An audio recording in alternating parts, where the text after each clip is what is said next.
It's time once again for Political Empire, your daily source for inland political news and analysis. Excuse me.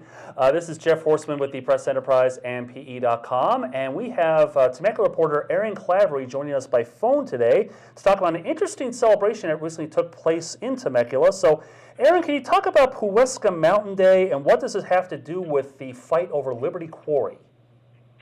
Last year in 2012, the Pechanga band of Lithuanian Indians bought a site that had been slated for a large rock quarry called Liberty Quarry. They bought it to preserve a mountain that they believe is sacred, a mountain called Pechanga Mountain. And that purchase ended up spiking the quarry project, which had been opposed by the tribe, but also by the city.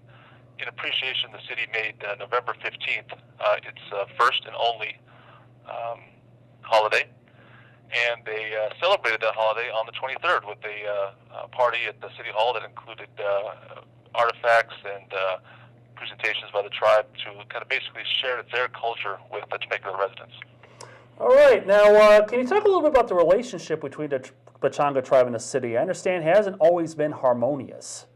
No, it has not, and I think you were working at Temecula Bee at the time. It was an interesting period. The city it goes back to Arnold Schwarzenegger and voters approving an expansion of the tribe's slot machines.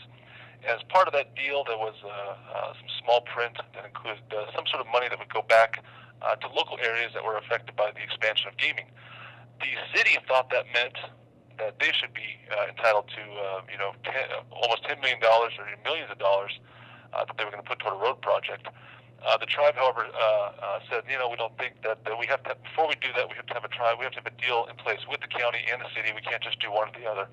And the city ended up suing the tribe. And this happened in 2010, right before the council election. So it became a political issue, and the tribe actually did some push polling. It was they became involved in the city council election. The people that ended up, with this sort of going forward with the suit, they all ended up getting reelected.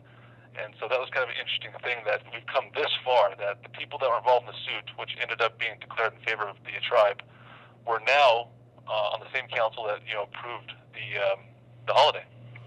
All right. Now you mentioned the uniqueness of this holiday for the city of Temecula. I mean, what would you say? What do you think this is going to say going forward about the significance of the quarry of the quarry fight in the history of Temecula?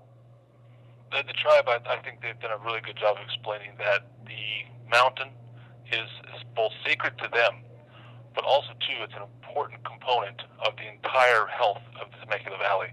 What they've said is that had a quarry been put in that spot, which is right there by the community of Rainbow, it would have affected the air quality in the Temecula Valley. So by stopping the quarry, they have preserved land that they felt is sacred, but they've also preserved according to what the city says, and what the tribe says, they preserve the air quality for the entire area. The city, of course, is very appreciative of that, and I think that's one of the reasons why the acrimony of the past is now firmly in the past. And the tribe has said they have no plans to develop the land. They're looking into ways to include it in the reservation, and the city is very happy with that. They much prefer that as opposed to any sort of development project over there on that mountain, those hills. All right. Well, thank you very much, Aaron, for explaining this. You and I have spent a lot of time covering this issue, and it's interesting that a holiday of all things came out of it. So thank you very much, and thank you as always for watching Political Empire. We'll see you next time.